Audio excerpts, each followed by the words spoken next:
Hello बच्चों, आज हम आपको पढ़ाने वाले हैं कूलम का नियम, कूलम चाचा का नियम। तो देखिए कूलम का नियम क्या कह रहा है। देखिए किसी भी दो बिंदु के आवेश के बीच लगने वाले आकर्षण या विकर्षण बल के मान को ज्ञात करने के लिए कूलम नामक वैज्ञानिक ने कुछ नियम दिए। क्या दिए? कुछ नियम दिए। इसे ही कूलम का नियम कहते हैं। अब देखिए यहाँ क्या है, कूलम के नियम के अनुसार दो बिंदु आवेश के बीच लगने वाला आकर्षण या विकर्षण बल दोनों बिंदु आवेश के परिमाण के गुणनफल के समानुपाती होते हैं तथा उसके बीच के दूरी के वर्ग के व्युत्क्रमानुपाती होते हैं। इसे ही कूलम का नियम कहते हैं। जैसे दो बिंदु है, इसे प्लस क्यू आवेश है, इसे माइनस क्यू आवेश है। यहाँ F बराबर हो गया, कूलम के जानते हैं F करते हैं, F समानुपाती हो गया Q1 इंटू Q2। इन दोनों का गुणनफल वाला गुणनफल के समानुपाती होता है। ठीक, और यहाँ क्या बोल रहा है, उसके बीच के दूरी के वर्ग के व्युत्क्रमानुपाती, इसके दूरी के बीच के वर्ग के व्युत्क्रमानुपाती, वर्ग मतलब स्क्वायर, वन व्युत्क्रमानुपाती मतलब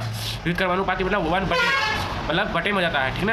और F समानुपाती Q1, इन दोनों को मिला दिए, F समानुपाती Q1 इंटू Q2 बटे R स्क्वायर। ठीक, और समानुपाती हटाएंगे तो आप जानते हैं कोई कांस्टेंट देना पड़ता है, नियतांक F बराबर समानुपाती जगह के Q1 इंटू Q2 बटे R स्क्वायर, जहाँ के एक नियतांक है, क्या है, कांस्टेंट जिसको बोलते हैं नियतांक, जिसे कूलम नियतांक कहते हैं। ठीक है, और चूंकि हम जानते हैं कि K बराबर 1/4 पाई एप्सिलॉन होता है, एप्सिलॉन नोट नहीं होता है, एप्सिलॉन होता है, और F बराबर 1/, कूलम का नियम का फार्मूला है, इतना सा कूलम का नियम का फार्मूला है ये। ठीक है, इसी फॉर्मूला करना था, F बराबर 1/4 पाई एप्सिलॉन, नोट अभी नहीं लगाना है, इंटू Q1 इंटू Q2 बटे R स्क्वायर। और हम जानते हैं एप्सिलॉन जो होता है फार्मूला होता है epsilon note into epsilon R, इसका फाइनल फार्मूला होता है ये। ठीक, और F बराबर 1/4 पाई, अब इसके एप्सिलॉन की जगह पे क्या लिखा हुआ है, epsilon note into epsilon R, यहाँ लिख दिए इंटू Q1 इंटू Q2 बटे R स्क्वायर। ठीक है, और हम ये जानते हैं हवा या निर्वात में एप्सिलॉन R का जो वैल्यू होता है वो 1 होता है, इसका वैल्यू जो है वो 1 होता है। ठीक है, और 1 से गुना कर देंगे कोई फर्क पड़ेगा तब एप्सिलॉन नोट आ जाएगा। ठीक है, और F बराबर 1/4 पाई, अब गुना कर दिए 1 से तो एप्सिलॉन नोट हो गया इंटू Q1 इंटू Q2 बटे R स्क्वायर। और हम ये आपको बता रहे हैं ये जो 1/4 पाई एप्सिलॉन नोट है, इसका वैल्यू होता है 9 × 10⁻⁹। ये ऑब्जेक्टिव में हर साल पूछा जाता है। ठीक है,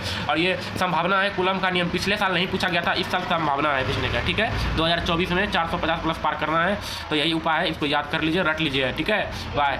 यहाँ देखिए क्या लिखा हुआ है, डोंट फॉरगेट टू सब्सक्राइब करना बिल्कुल नहीं भूलेगा। वीडियो को बनाने में थोड़ा मेहनत लगता है, आपको लगता होगा कि 1 मिनट का वीडियो है, पर बनाने में समय लगता है। ठीक है, यहीं तक था मेरा, सब्सक्राइब करिए, लाइक कीजिए, शेयर कीजिए।